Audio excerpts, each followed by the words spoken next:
औषध निरीक्षक पदाच्या परीक्षेचा पेपरफुटी प्रकरण आणि पेपरफुटी प्रकरणात आतापर्यंत 5 जणांना अटक आहे। मुख्य सूत्रधार असल्याच्या आरोपावरून प्रवीण पाटील, अमृत पाटील, ऋतुजा पाटील, गौरव पाटील आणि गोपाल मराठे यांना अटक करण्यात आलेली आहे। सगळे आरोपी नंदुरबार जिल्ह्यातील असल्यानं मुंबई गुन्हे शाखेचा पथक नंदुरबारमध्ये पोहोचले।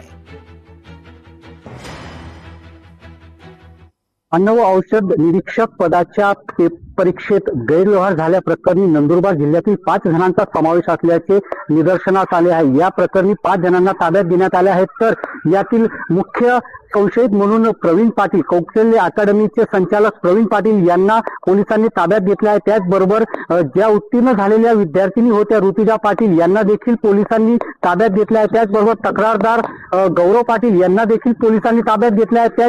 त्याचबरोबर यांच्या दोघांच्या वडिलांना देखील पोलिसांनी चौकशीसाठी ताब्यात घेतले आहे। एकंदरीतच या सगळ्या प्रकरणात नंदुरबार जिल्ह्यातील 5 जणांचा समावेश असल्यामुळे नंदुरबार जिल्ह्यात आता मुंबई पोलीस दाखल झाली आहे।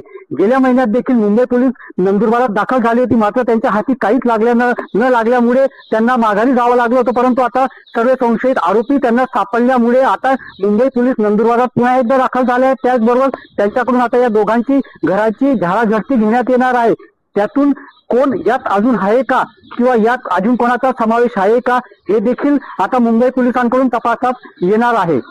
देवेंद्र माळी, लोकशाही मराठी, नंदुरबार। लोकशाही मराठी ऐका, पहा, जागरूक रहा।